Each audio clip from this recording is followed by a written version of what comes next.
Estão vendo o texto aí? Então, encontramos, né, as leis, veja. Diz assim, ó, celebrar em casa o edifício que tem alguma forma exterior de templo, ou publicamente em qualquer lugar, o culto de outra religião, que não seja do Estado, penas, no grau máximo, serem dispersos, ou seja, expulsos, né, pelo juiz de paz, os que estiverem reunidos para o culto, demolição da forma exterior e multa desse valor aí estabelecido, que pagará cada um. Abusar ou zombar de qualquer culto estabelecido do Império, ou seja, da Igreja Católica Apostólica Romana, por meio de papéis impressos, fotografados ou gravados, que se distribuírem por mais de 15 pessoas, acho que tem um som aberto aí, hein? Ou por Ô, meio de reverendo, discursos... só para te dizer, quando tiver um microfone aberto aí, e aí o senhor mesmo pode desligá-lo, para não atrapalhar a aula. Eu tenho deixado aberto para vocês, porque às vezes eu não acompanho vocês levantando a mão para perguntar, e aí podem a qualquer momento me interromper, sem nenhum problema. É por isso que eu não tenho fechado.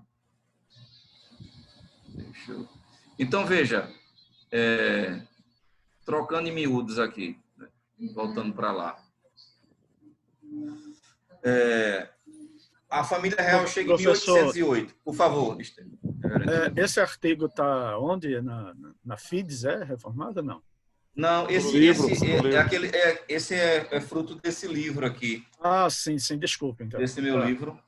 E também do outro, daquele outro livro, também tem os artigos separadamente. Aí eu estou abrindo o livro. A formatação eu achei parecido com a FIDES reformada. Entendi. Aí, veja, com esse acordo feito em 1810, duas garantias mínimas, né?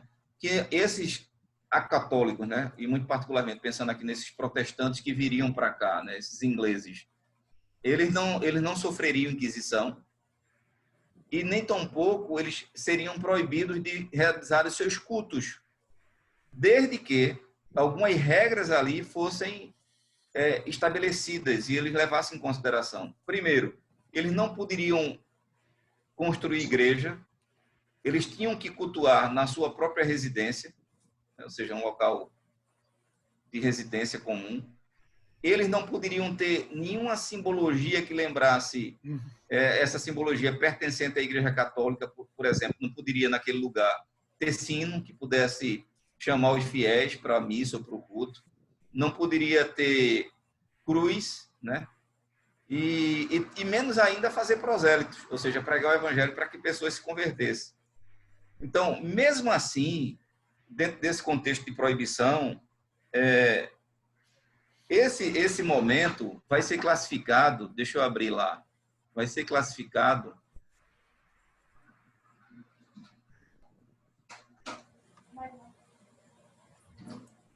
esse momento aqui, ele vai ser classificado como segundo momento do protestantismo de imigração. Então, a gente tem o primeiro, protestantismo de invasão, que acontece com esses dois grupos, os franceses em 1557 a 1558. A gente tem os holandeses em 1630 a 1654. Esse momento é classificado como invasão, porque são povos diferentes que vêm para cá, né? E o segundo momento é protestantismo de imigração. Por que protestantismo de imigração? Protestantismo de imigração porque é um protestantismo realizado entre os imigrantes.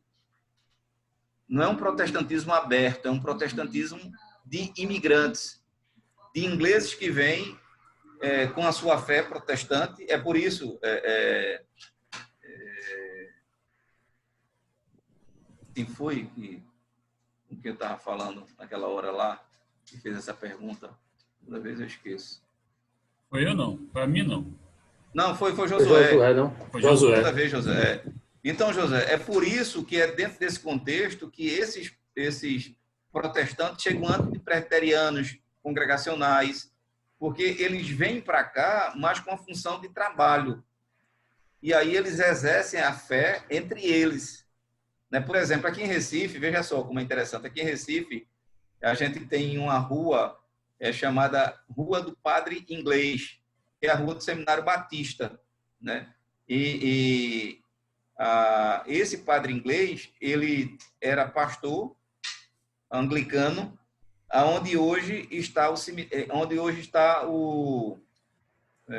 cinema São Luís, né? Quem é de Recife, ou quem conhece Recife, sabe do que eu estou falando, né? Tem um cinema ainda de vanguarda ali, chamado São Luís. Ali naquele espaço funcionou uma igreja anglicana. Então, esse pastor da igreja anglicana, que morava nessa rua, onde é a rua do Seminário Batista, por se vestir de clerical, né? Preto, com colarinho clerical, as pessoas confundiam e chamavam ele de padre. E aí as pessoas sempre diziam assim, olha, é naquela rua ali, a rua do padre inglês. E acabou o nome da rua ficando Rua do Padre Inglês. É Rua do Padre Inglês, por causa disso. Então, esses protestantes que vêm durante esse período, eles não podem fazer prosélitos. Mas aqui, mesmo que exista essa vigilância, há um fator predominantemente que acaba beneficiando o outro protestantismo que a gente vai ver mais adiante, chamado protestantismo de missão, que é o seguinte: como os acordos foram feitos, né, esses protestantes podiam vir, eles podiam cultuar entre eles, tinha capelão que vinha, né, realizava às vezes com um grupo maior, mas dentro do navio, esses cultos, né, nas residências. E aí, um fato interessante também é que antes desse acordo de 1810, para vocês terem uma ideia de como a coisa era severa, qualquer pessoa que falecesse ou perdesse um ente querido, eles não eram sepultados no local que deveriam. Por exemplo, onde é que as pessoas, inicialmente, na Igreja Católica, onde é que essas pessoas eram sepultadas? Na Igreja Católica, quando a pessoa morria, um católico era sepultado aonde? Nas igrejas. Nas igrejas.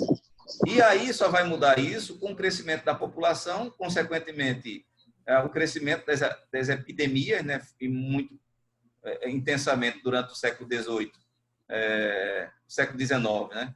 A presença da febre amarela, Simon vai morrer de febre amarela, né? E aí, havendo esse crescimento populacional e das epidemias, né, o que é que vai acontecer? Vai haver agora um local destinado específico para o sepultamento desses católicos, que são os cemitérios. Mas quando a pessoa não era católica, não podia ser sepultada no cemitério. E como é que sabia que ela era católica ou não? Por causa do livro de batismo. Tem que falar o nome do indivíduo. Veja, essa presença e essa mentalidade católica, isso é tão significante para um católico que a compreensão que ele tem de igreja, né, em relação à sua reverência, nós não podemos negar que é diferente da nossa. Obviamente que nós tivemos as proibições que possibilitaram e criaram em nós elementos que prejudicaram, né, essa preservação memorialística. Por exemplo, alguém uma vez fazendo uma crítica num seminário presbiteriano do Norte, houve um evento lá para se discutir sobre a questão da reforma, e um pastor que foi até, infelizmente, assassinado, né, ele anglicano, ele comentando na capela do seminário, falando sobre o empobrecimento da simbologia promovida pela reforma protestante, né? Ele disse, veja, você olha, por exemplo, uma capela como essa no seminário, né? O que é que lembra que isso aqui é um local cultico? Ele fazendo esses comentários, teve alunos que ficaram revoltados, porque achou que ele estava lá fazendo crítica, mas ele não estava falando nada demais, estava falando a verdade, né? Ou seja, nós somos pobres. Pobre, já ouviram essa expressão, né? De maré, em questões simbólicas. E aqui eu não estou, obviamente, levantando a bandeira para que vocês, a partir desse momento O áudio aqui... cortando. Será que é... Vocês estão cortando meu áudio ou foi o dele? Que quando tu falou, o Carlos cortou. Acho que é a internet dele. É só o dele, a gente está escutando normal. Eu acho que foi a tua aí, Carlos. Mas vou tentar aqui segurar para ver se melhora. Veja só. Então, falando sobre essa questão simbólica, eu não estou falando aqui para que a partir de então você resolva colocar aparatos ali, né, simbólicos na sua igreja. Não é isso. O que eu estou querendo dizer é o seguinte: a mentalidade de um católico para com a sua igreja é diferente da nossa mentalidade, né? Infelizmente. Eu vou dar um exemplo mais objetivo. Nesse passeio que eu faço, esse tour que eu faço com os alunos, a maioria dos lugares que a gente visita são lugares católicos. Por quê? Porque a gente não tem o hábito da preservação memorialista. A gente não tem. Né? Pega uma igreja dessa católica aí e invente de rachar um altar daquilo ali. E vá lá com a proposta de quebrar aquele altar, fazer... Não, eles gastam fortunas. Mesmo a maioria não tendo nada, fazem campanha para preservar a imagem do jeito que era. Ou não é assim? Vão atrás do IFAM, vão atrás... Veja, a gente vai... Vou dar um exemplo mais específico ainda. Quando estávamos para fazer os 150 anos da IPB, né, aproximadamente um pouco mais de 10 anos, vocês devem ter visto um documentário que tem sobre os 150 anos da IPB, está lá na internet, no YouTube. Se eu não coloquei lá o link, depois eu posso botar para vocês. Então, eu participei, uma equipe que veio de profissionais, tudo tal. Estou eu lá na Rua do Imperador, onde começou o trabalho da Igreja Presbiteriana do Brasil, quando John Rockwell Smith chegou aqui no dia 15 de janeiro de 1873 e a igreja foi fundada no dia 11 de agosto de 1878. Então, estou eu no alpendre daqueles casarões antigos, o camarada me filmando e eu falando sobre a história da chegada desse presbiteriano aqui. E eu dizia assim, olha, entre aqueles casarões, 3 casarões próximos, colado no outro, entre aqueles casarões ali, foi provável, né, que começou a igreja, foi ali que começou a Igreja Presbiteriana do Brasil, da Igreja Presbiteriana aqui no estado de Pernambuco. Por que eu disse entre um daqueles? Porque, historicamente, sabemos no máximo isso. Nós não temos preservação mais nenhuma além disso. Nenhuma. Então, veja que isso é muito comum no nosso meio, né? A gente se esforça para comprar um terreno, para construir um templo. A igreja aumenta no sentido numérico. A gente faz o quê? Derruba as paredes, a gente não tem sentimento nenhum mesmo, porque eu não estou dizendo que tenha que ter, eu estou dizendo que esse é um hábito nosso. E aí a gente não tem história para contar nesse sentido. Os católicos, não. As igrejas, elas estão preservadas. Me escute só um minutinho. Esse livro aqui, ó, Guia Prático, Histórico e Sentimental da Cidade do Recife, de Gilberto Freire. Também tem sobre a cidade de Olinda. Veja que beleza esse texto sobre as igrejas que ele vai falar aqui. Deixa eu ver se eu encontro. Espero que sim. Veja a beleza do texto. Ele vai dizer assim... deixa eu só ligar a luz aqui, que está um pouco escuro. É rápido.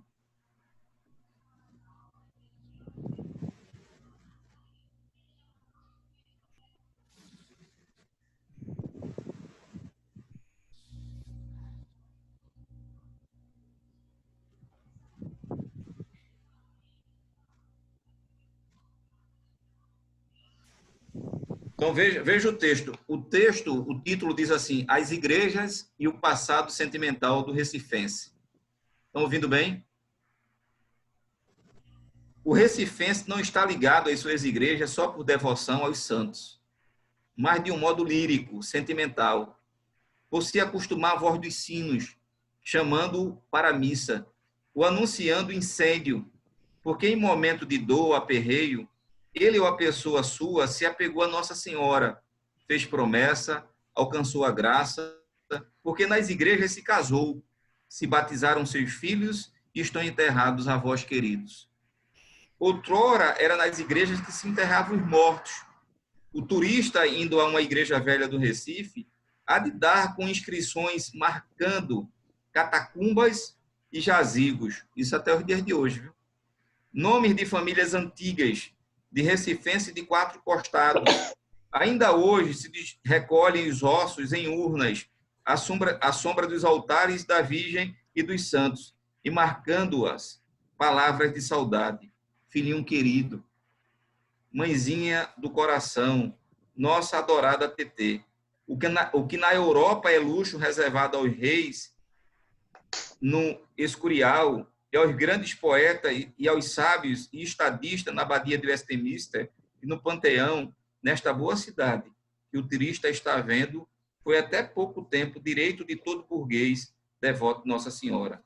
Nas igrejas se acham também promessas, quadros de ex-votos, pés, mãos, rins, corações, braços de cera ou de madeira, velas, cachos de cabelo, são promessas que foram atendidas, por gratidão ao santo ou à Virgem Maria. Lá vem aquele pé de cera ou aquele quadro pintado de madeira ou em tela. Um recifense doente do pé ficou bom, pediu a Nossa Senhora, pediu com fé e o pé sarou. Esse recifense foi o velho Vilaça. Em pagamento da promessa, mandou fundir o maior sino de igreja que tem o Recife, o da Matriz de São José, com um peso de 24 arrobas e um som que chega a Tigipió, um bairro aqui próximo. Outro, que ia se afogando no mar, pegou-se com um santo, e as ondas o trouxeram à praia Vivinho da Silva. Não tem dúvida em proclamar bem alto sua gratidão de homem de fé.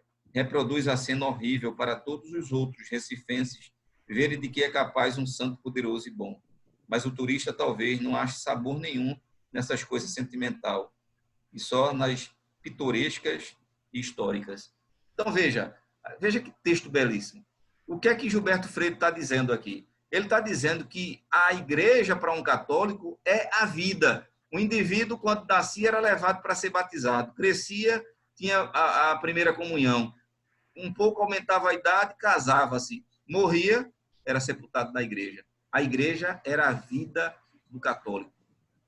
É por isso que ele ama a igreja. Estou falando, pensando no passado, né?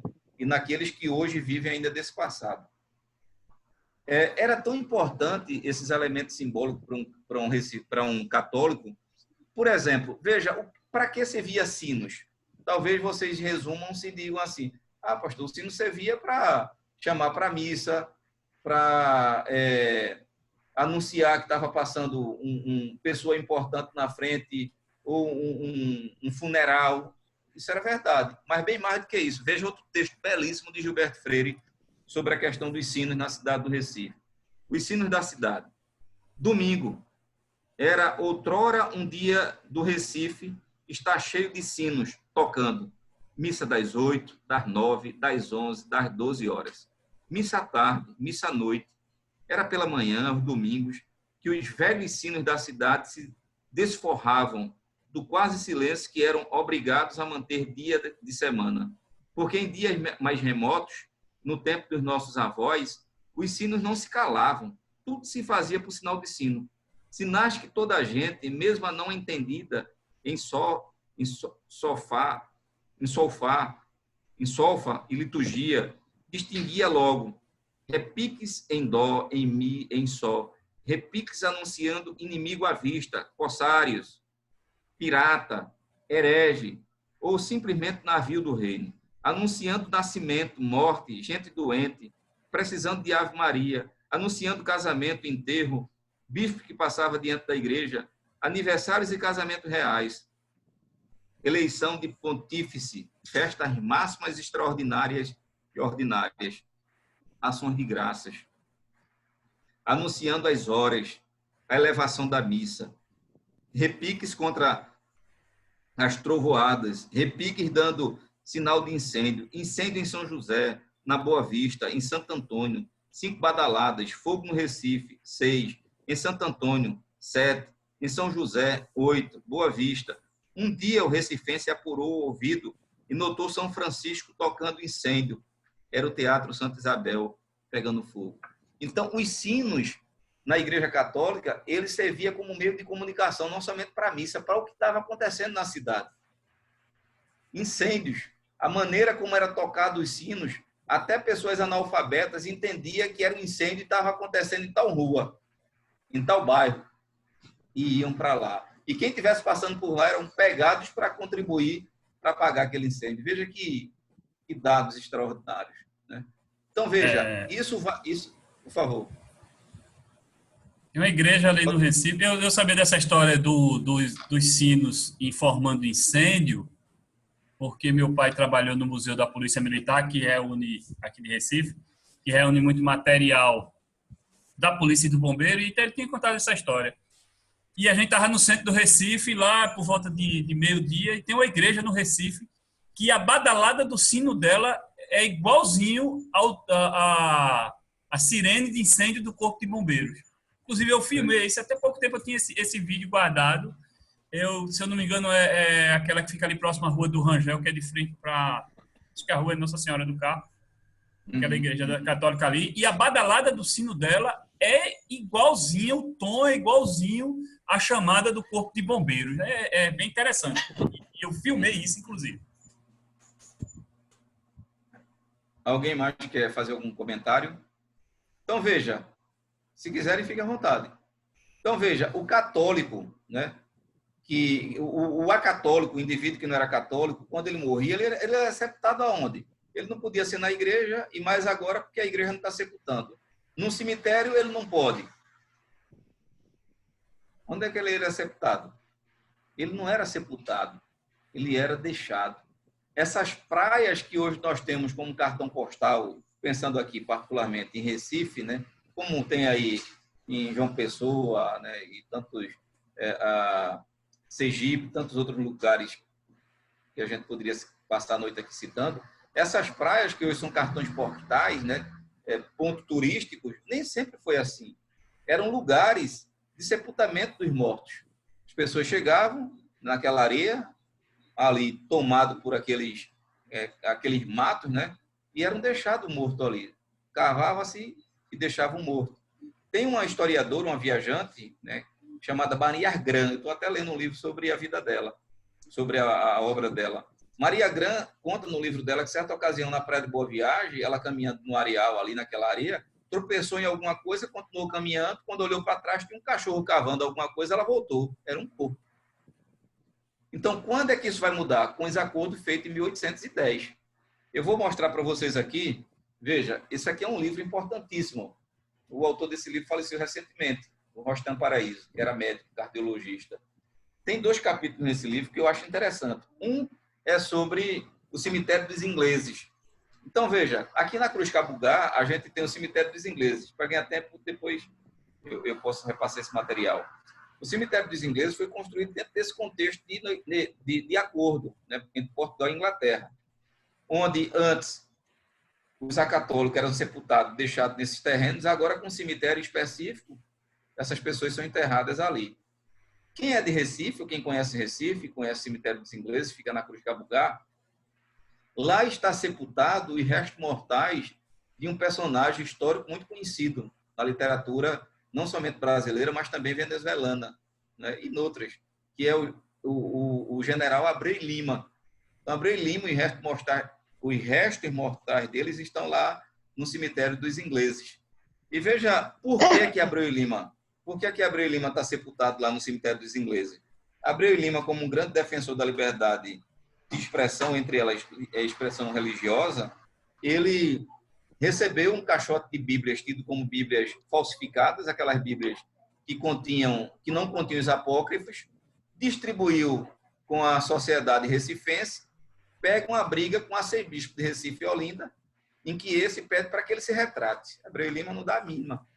Passa-se os anos, Abreu Lima adoece, e no seu leito de morte vai um emissário lá para que ele se retrate. Ele não se retrata. Morre Abreu Lima e é negado a sepultura no cemitério de Santa Amaro. E é aí que esses ingleses, né, tendo agora o cemitério, sabendo de toda a causa, né, e acima de tudo da liberdade, da sua luta por liberdade de expressão, permite que ele seja sepultado no cemitério dos ingleses. Deixa eu ver se eu encontro esse capítulo sobre Abreu Lima, que é muito interessante, para que vocês... no passeio que eu faço, né, nesse tour que eu faço, a gente acaba visitando o cemitério também, muito particularmente indo ali no túmulo de Abreu Lima. Pronto, está aqui. Deixa eu ver uma parte. Muito já se escreveu cartas, discursos, crônicas, reportagens, ensaios, biografias, livros inteiros sobre o general Abreu Lima, Pereira da Costa, Mauro Mota, Portugal. Aí ele vai falar sobre um bocado que escreve. Deixa eu ver aqui a parte que nos interessa.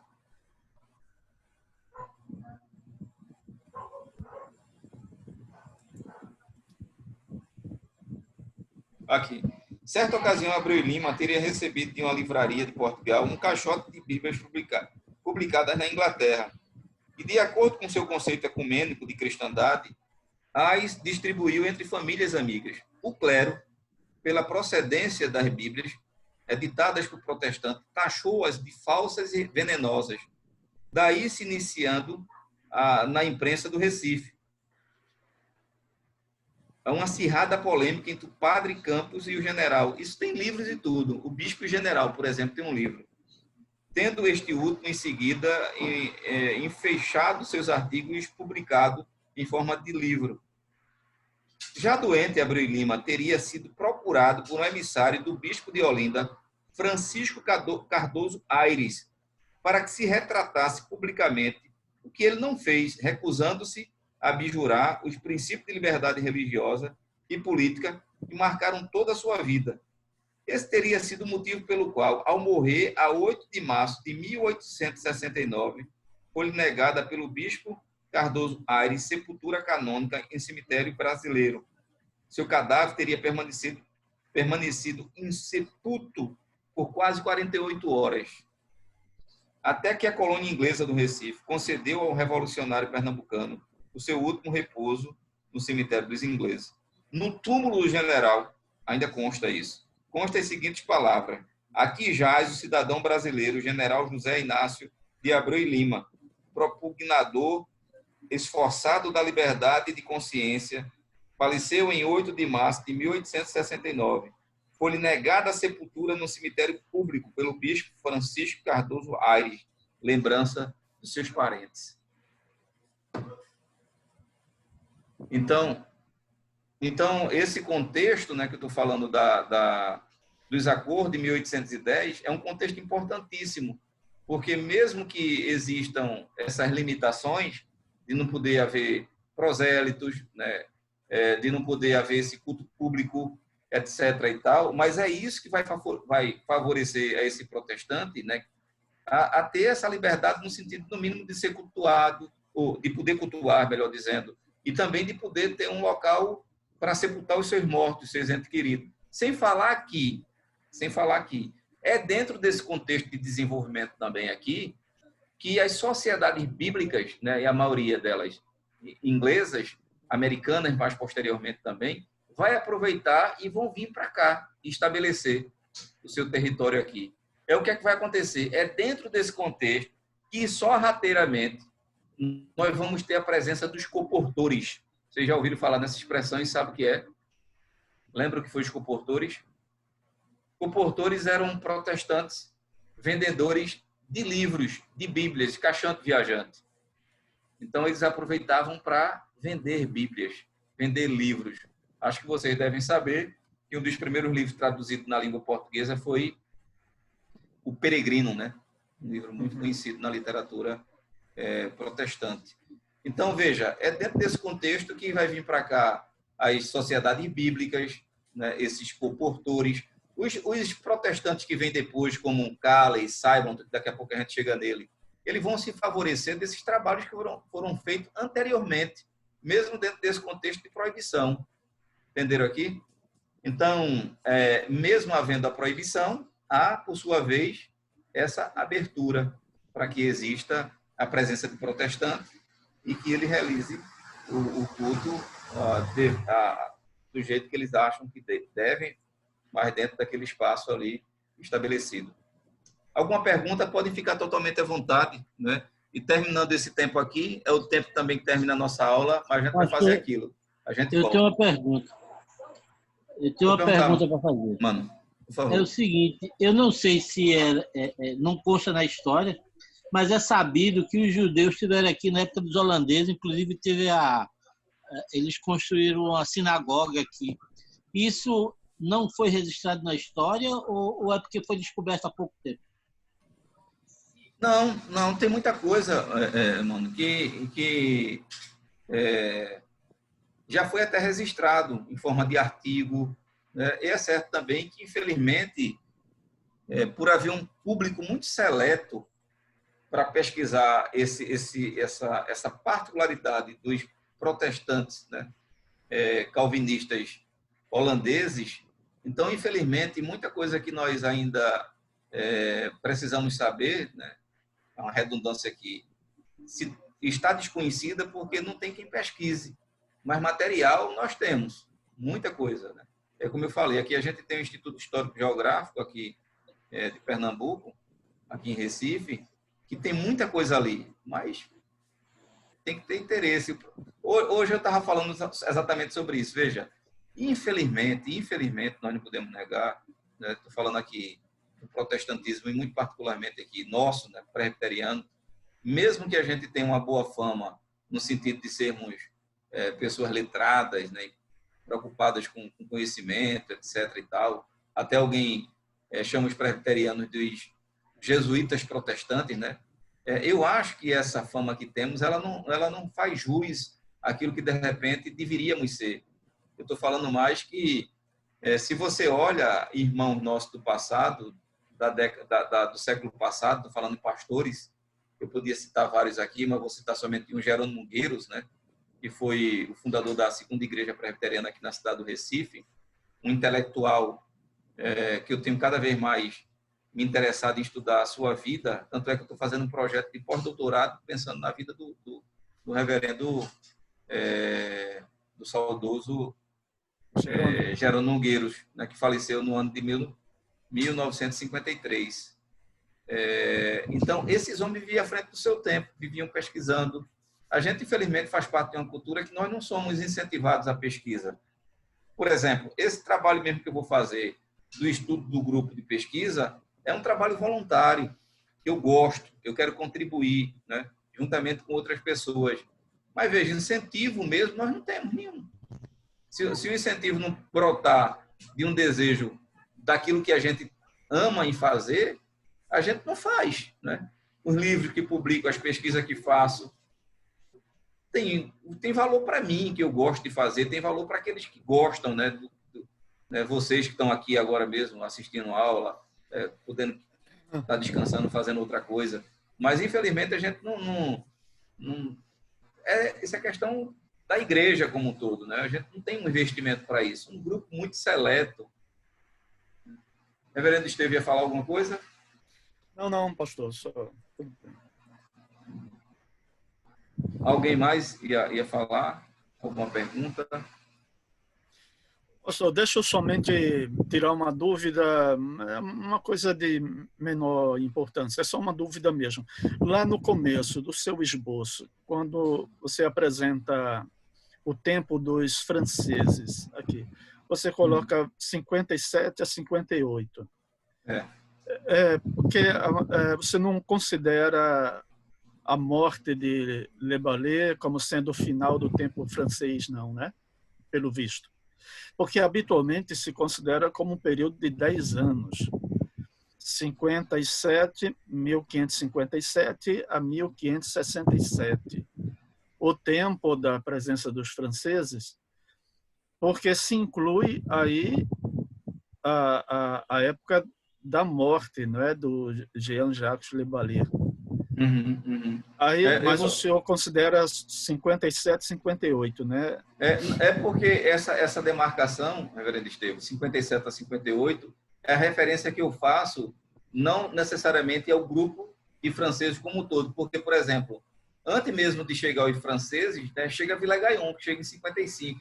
Eu coloquei 57, 58, me referindo a esses huguenotes que vêm enviados por Calvino, que vai realizar o primeiro culto, que vai escrever a primeira confissão e que vão ser os primeiros mártires. Então, a demarcação de 57 a 58 é me referindo a esse grupo específico. Sei. É nesse sentido. Tá bem. Tranquilo, gente? Alguma pergunta? Vocês, obviamente, já devem conhecer e saber e já devem ter percebido que nós temos igrejas católicas, uma tem a construção com a torre só, onde tem um sino só. Outra tem duas torres, uma torre de um lado e de outro. Vocês já devem ter visto. Vocês sabem o motivo disso? Porque uma tem uma torre, outra tem duas torres? Tem a ver com finanças, né, pastor? Quando manda dinheiro para Roma, quando não manda, alguma coisa assim, não é? Por aí. Já viram aquela brincadeira, tá quente, tá frio. Mais alguém? Então, veja, as duas torres eram igrejas que tinham mais condições, eram a igreja que tinham pessoas que tinham mais condições financeiras. Então, essas igrejas eram construídas com duas torres e, obviamente, essas igrejas pagavam mais impostos a Roma, né? Então, igrejas com duas torres eram igrejas de pessoas abastardas e, consequentemente, eram igrejas que pagavam mais impostos. Aí, veja, se essa é a informação, eu vou aqui provocar você, desculpa. Lembrando aqui que daqui a 2 minutos cai, né? A gente, mesmo tendo terminado o tempo, a gente retorna, né? Então, quem puder retornar, não deixe de retornar não, para a gente concluir o outro período ali, que é importantíssimo, o protestantismo de missão. Então, veja, porque se a ideia era essa de ter duas torres e pagar mais imposto, então, esperto era o padre que construía a igreja com uma torre só, porque ia pagar menos imposto, correto? Correto ou não? Então, a lógica seria essa. Se ele construísse a torre com uma igreja com a torre só, as pessoas que tinham dinheiro não iam para aquela igreja, porque elas iam ser vistas como pessoas que não tinham condições. Então, isso servia como status social. Igreja não funcionava somente para a questão da devoção, era também um espaço social. Tanto é que negro não entrava em qualquer igreja, diferentemente de hoje que as pessoas falam, qualquer igreja com a porta aberta entra bebê, entra cachorro, mas nem sempre foi assim. Aqui na cidade do Recife, a gente tem igreja, por exemplo, construída por escravos. Como é que se tem conhecimento disso? Porque tudo que foi construído, por mais cuidado que tenha sido, você vai ver a simplicidade. O piso da igreja ainda é mantido com cascalho da praia, diferentemente das pedras preciosas que eram trazidas, dos azulejos que eram trazidos. Então, essas igrejas, né, elas tinham representações sociais, bem mais do que somente um local cultico. Uma vez eu com um grupo de alunos, né, de uma igreja que estava querendo que eu fizesse um tour com um grupo de jovens, adolescentes e jovens, aí eu estava falando sobre isso. Então, eu cheguei na frente de uma igreja imensa, com a torre, e depois eu estava numa igreja bem menor ali. Estava na frente da igreja da Igreja do Carmo, que é muito grande, aqui no centro da cidade do Recife, e depois levei eles na frente da igreja do Pátio de São Pedro, que é bem menor, que só tem, e tem 2 torres. Aí, falando sobre isso, ele disse, pastor, muito perto, né, um aluno, se essa igreja tinha mais dinheiro do que aquela que o senhor está dizendo, porque só tem uma torre, por que essa é tão pequenininha, aquela é tão grande? Veja a lógica dele.